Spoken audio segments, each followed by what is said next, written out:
second video, second section. We are talking about triangles here.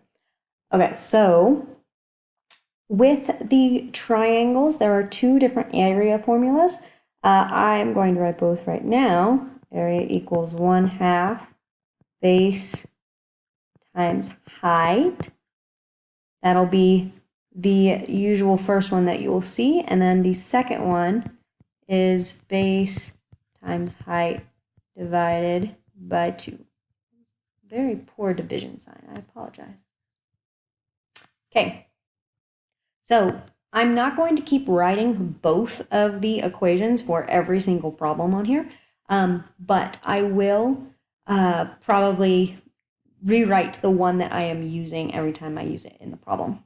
So for this one, I am actually going to use this second formula. So in this case, my base is going to be 16. Again, if you didn't watch the rectangle videos, you didn't hear this before, but I always like my base to be a horizontal length.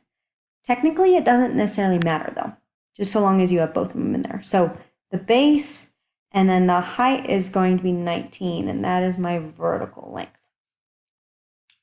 All right, so that means I have 16 times 19 divided by 2.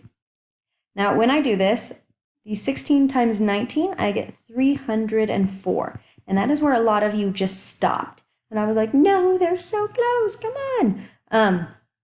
So when you multiply the base and the height, please do not stop if you are calculating the area of a triangle. You still have this divided by 2. You can't leave him out. He will get very sad if he's left out.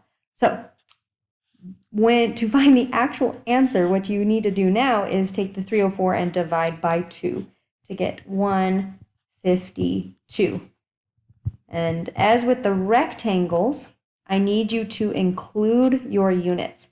Your units for area, in this case, are all squared, but they're not all squared inches. So with this problem, though, they are. So my final answer for this one is 152 inches squared, or 152 inches squared. All right, moving on to the next one. All right, next triangle has fractions for side lengths, so I'm actually going to use the first formula, which included the fraction. So I only really use this one when there are actual fractions in the problem.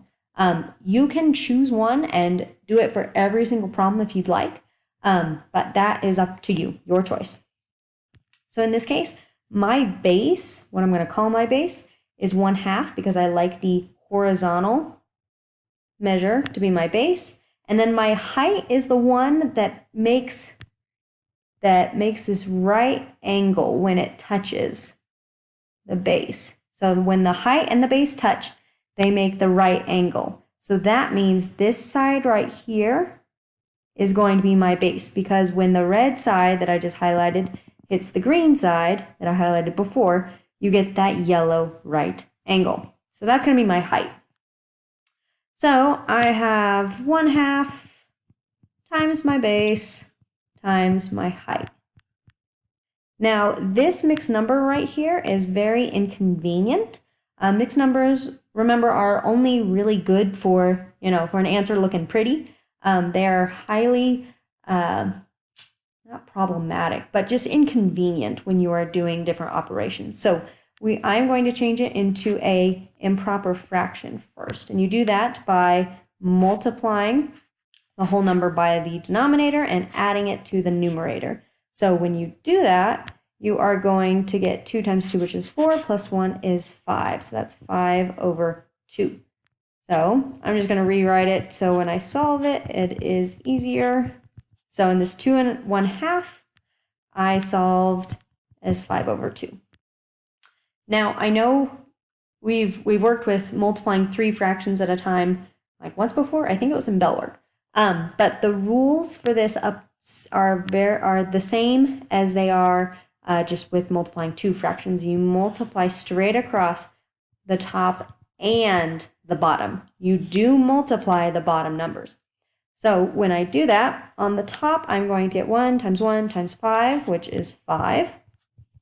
And then on the bottom, I have 2 times 2 times 2. So 2 times 2, this first one is 4. If you multiply it again by 2, you're going to get 8. So your final answer should be 5/8 centimeters squared. All right? Please, please, please. A lot of you missed this whole multiplication on the bottom thing.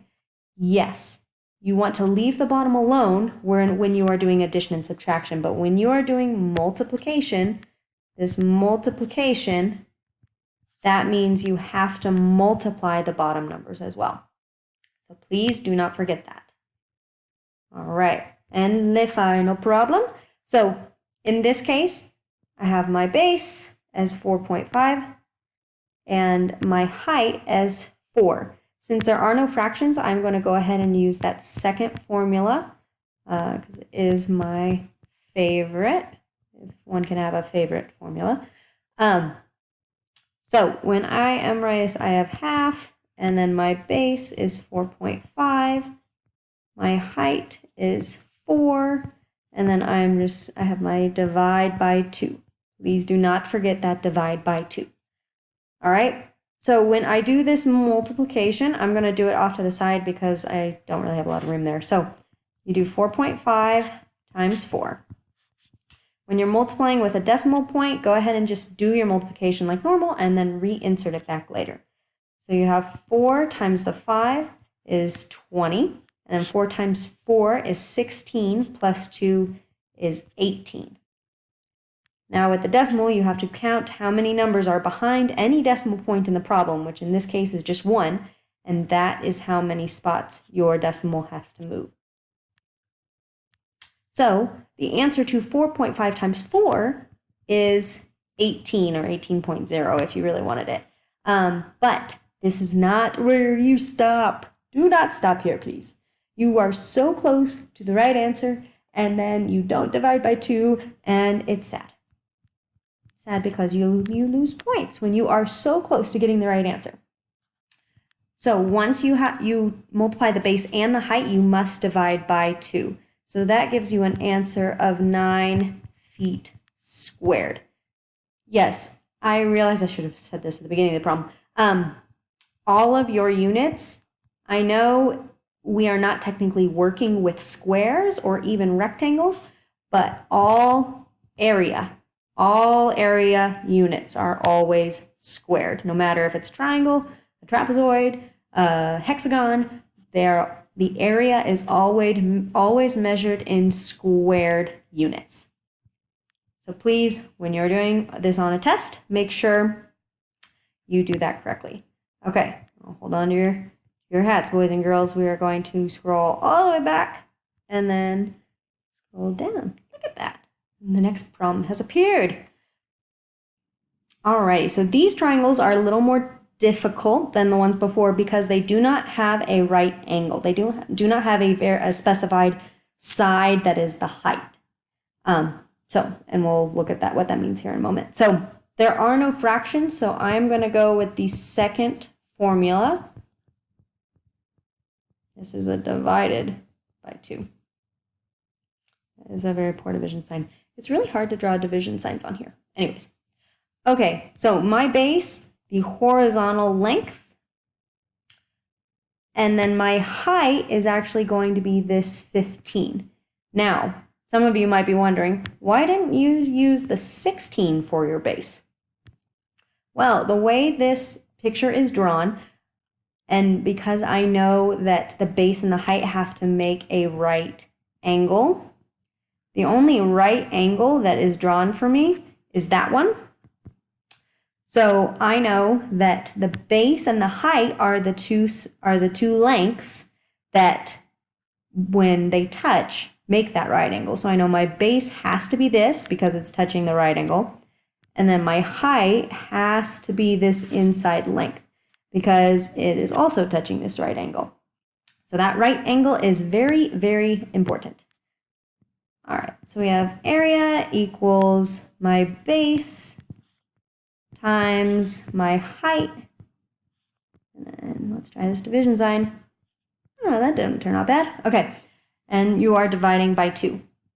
So when I do this, 15 times 14, 4 times 5 is going to be 20. 4 times 1 is 4, plus 2 is 6, my placeholder. 1 times 5 is, 1 times 5 is 5, and then 1 times 1 is 1. When you add this all up, that's a 0, by the way. Okay, then you get 11, and then 210. Now, this is not where you stop, though, because, let's go back up. So what I just solved for is that 210 is the base times the height, but that is not the area formula for a triangle. You have this divide by 2 still. So please do not forget that. Some of you were so close, and yet so far. Okay, so 210 divided by 2 is going to be 105. So your answer is going to be 105 feet squared. Now I'm realizing I'm not doing this long division, and some of you might want me to. So I'm going to do that really quick. So the 210 divided by 2, this is what I mean by long division. 210 divided by 2. Now, just a quick long division review. 2 goes into 2 one time because 1 times 2 is 2. When you subtract, you get 0. You bring down your 1. 2 goes into 1 0 times. And so then you bring down your 0. 2 goes into 10 5 times because 5 times 2 is 10. And you get a 0. So that is how you know you are done. So your answer to this, I'm realizing it's like multicolored, is 105. So please make sure you're doing your long division right in addition to the actual, triangle problem. All right, next one. Again, no fractions. So I'm going to use the area equals base times height times 2. So in this case, my base is 6. It's nice because the only other length you are given is the height. But in case you were given any other lengths, you should have seen that right angle right there is made when this line touches this line. So it's touching there and it's touching there. So that is why that is the base and the height. So we have area equals my base of 6 times my height of 2. And I just realized I wrote multiplied by 2, and that is not correct. I bet if this was actually live, some of you would have caught that, and I would have fixed it a lot sooner, but my bad. Okay, so it's base times height divided by 2. So I have my 6 times 2, which is 12. Hopefully y'all know that from multiplication facts, so I'm not going to show you that multiplication. But 12 is not where you stop because you still have this divided by 2. This right here that you still need to do. Even if you don't want to, you still got to do it. So 12 divided by 2 is going to be 6. So your final answer for this problem should be 6 inches squared. Please remember the units have to always be there. And if you're talking about area, the units are always squared, no matter what. No matter what shape you're looking at. All right. And third and final triangle problem. So this one you're giving 3 different side lengths or lengths in general. So you do have to decide which one is your base and which one is your height because there's no fractions. Wow, I just wrote base. That's not what I meant to write. Because there's no fractions, I'm going to use the second formula.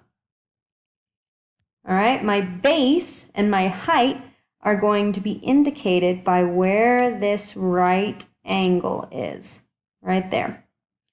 So if I look at that right angle, the 2 sides or lengths that create it when they touch is this length, that is going to be my base. And then this length, which is going to be my height.